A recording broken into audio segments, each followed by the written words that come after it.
Hello, BookTube. We start off the working week with a mail haul, as the gods of the high north intended. it's a small mail haul, only 4 packages, but no manila. No paper of any kind. It's all cardboard. 1 cardboard package and 3 boxes. And 2 of the boxes I recognize. We'll do the cardboard package first. So let's see.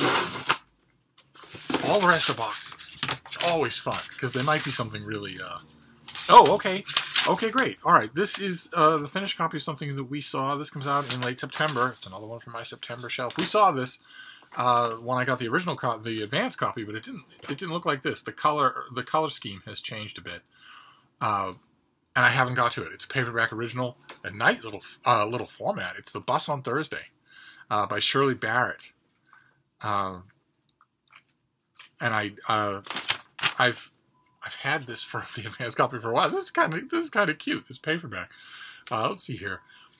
For those of you, there are 100 new people. As I mentioned, there are 100 new people here in an eye blink of time. I don't understand that. So, probably some of you didn't see that originally. It wasn't just a bad breakup that turned Eleanor Mellett's life upside down. It was the cancer and the demons that came with it. One day she felt a bit of a bump when she was scratching her armpit at work. The next thing she knew, she was rendered breastless by an inappropriately attractive doctor and plagued by judgy support groups, pity cupcakes, and her mom knitting sad sweaters. Humiliated and infuriated, Eleanor retreats to Talbingo, a remote little Australian town looking for a primary school teacher. There, Miss Barker up and vanished one night, despite otherwise being the most perfect teacher ever, apparently. Talbingo is as quiet and restorative as Eleanor had hoped, but the townspeople are unnervingly odd, and there's that drunk friar who keeps offering to exorcise her cancer demon. And she can't figure out why there are so many locks on her front door and who keeps knocking on it late at night.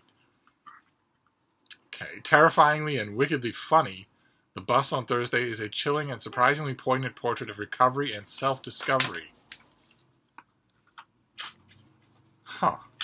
Like many people, Barrett can count on 2 hands the number of people she knows with breast cancer, and became interested in the way that, perhaps more than any other illness, there's a portion of victim blaming that goes on with cancer, a belief that you might have unwittingly invited it.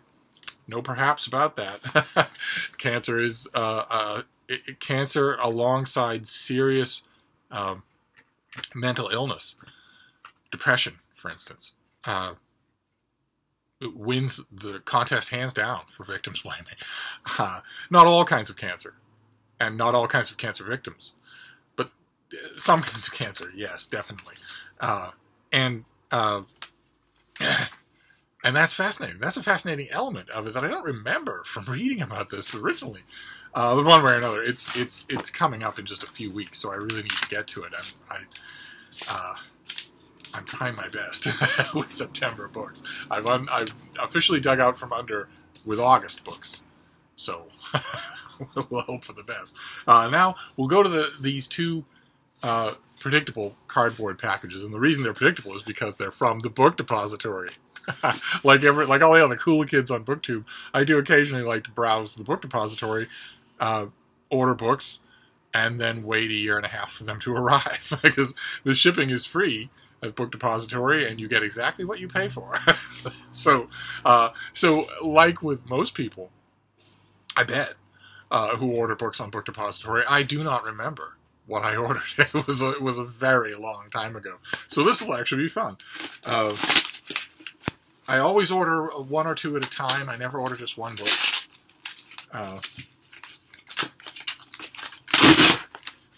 What have we got here? Oh. Oh, very nice. Okay. Do you want this? You have a Chewy toy. Do you want some cardboard?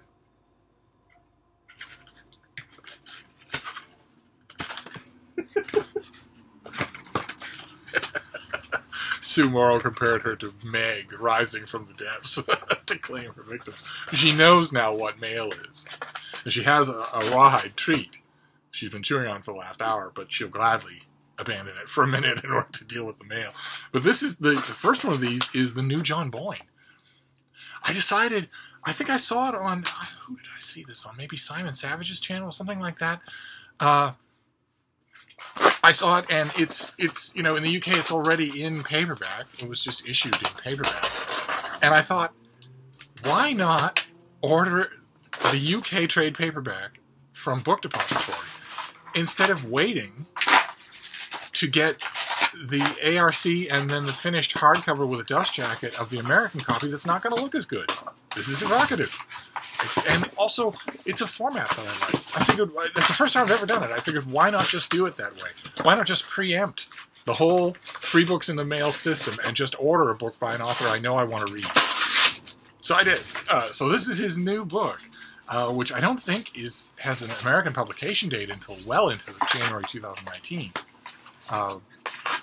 Let's see here. If you look hard enough, you can find stories pretty much anywhere. Absolutely true. They don't even have to be your own. Or so would-be writer Maurice Swift decides very early on in his career.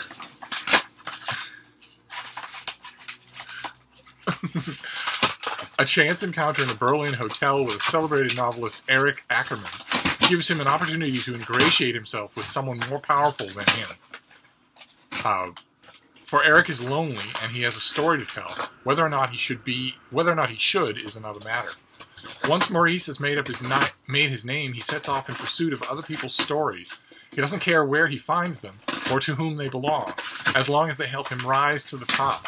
Stories will make him famous, but they may also make him beg, borrow, and steal. They may even make him do worse. A dark and twisted psychological drama, A Ladder to the Sky, shows how easy it is to achieve the world if you are prepared to sacrifice your soul. And this novelist has always been hit or miss with me. What are you doing? Okay, well here's another one. Do you want another one? Okay, here, come around, because they're gonna want to see the kill. They're spoiled now. There you go. Anyway, this author is hit or miss with me, but I will gladly. I think in addition to the fact that I will gladly read anything that he writes, I also think that he's growing and exploring with every book, which is rare when an author establishes a name. They tend to stick within their strike zone. So when this is a departure for me to see something on Book Depository and get it, even though it is for sure a book that I will get in the mail. I will get the American version of this with the whole American hoopla. The ARC and then the finished copy of the dust jacket. I'll get all of that, but I don't want them in what I'm sure will be ugly. I'm sure that the American version will be uglier than this. So there you go. All right, A Ladder to the Sky. And then here's the other Book Depository box. Again, I don't know what this is. I think I ordered only two. Let's see. Oh, right. Yes, of course. Okay. All right.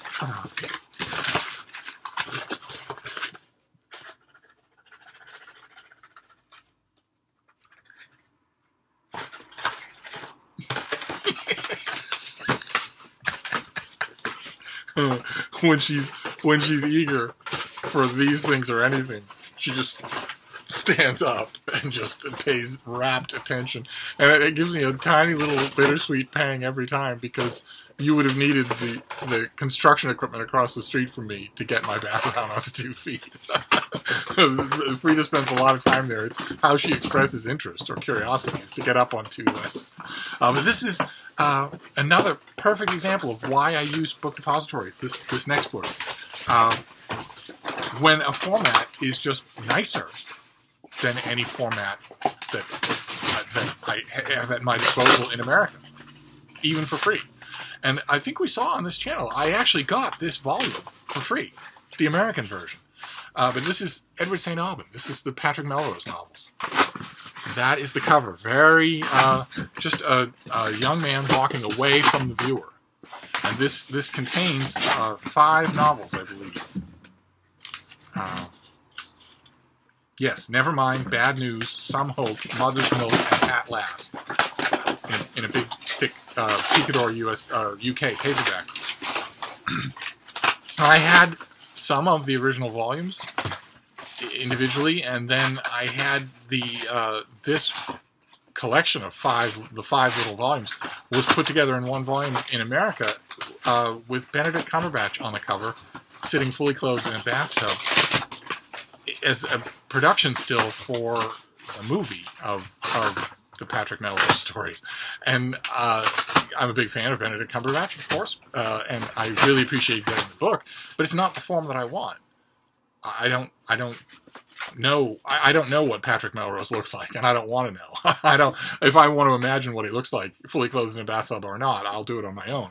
It won't. That's, I think, one of the reasons why we tend to reject movie covers of any kind. Even if we like the movie, we still tend to reject those covers because they put limits on how we will create the characters in our own mind. That's actually the main reason why I don't like audiobooks, because the person, the voice actor who's doing the role, has to make decisions about how the character talks, about what they sound like, and I want to make those decisions. But anyway, isn't this lovely? So now I have a brick of contemporary fiction that I really like. These are contemporary novels that I really like. They're very unsettling, but they're extremely good. And now I have the volume that I want, which is the whole point. Right? Now it can go in this room where it belongs. Great. So that's Book Depository. Okay. So my unofficial little ritual here is that for instance, I will prowl the UK booktubers for new releases of stuff like this, like A Ladder to the Sky. A new release like this where I know for sure that I'm going to want it, but I know for sure that I'm going to want it in the big, UK trade paperback that all new books should come in. So I prowl those channels. I find lists of likely candidates, or I prowl my own wish list. I find lists of likely candidates, and then I go to Book Depository and I fill a basket, and then when the shopping basket there is full, then I winnow out the stuff that's just a momentary whim versus the stuff that I really want. I do a double check, and then I order it and forget about it, and then when they come, then I go back to Book Depository and do the whole thing again. So now I will now gladly go back, prowl all of their categories, and order a couple more books. That's just so much fun. All right, and then we have this thing. This is our last thing for today. It's a big, heavy box. I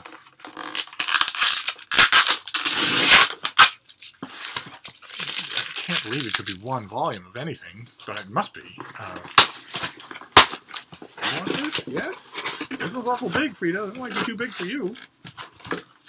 How are you even going to handle this? Look at the size of it. It's way too big for a little dog like you. She's willing to give it a try. Oh, okay. All right, this is also a September book. God help me. No, this comes out in early October 2nd, so not really a big favor. We saw this on this channel before. This is the finished copy, and I confess, out of a kind of morbid curiosity, I explored the volume that I originally got. And it confirmed some of my worst suspicions, but I'm going to read the whole thing. I'm going to read it from start to finish, so just to give it the absolute benefit of the doubt. This is the Collected Stories of Diane Williams, and it's huge. And it's this is one of her short stories. This is also one of her short stories.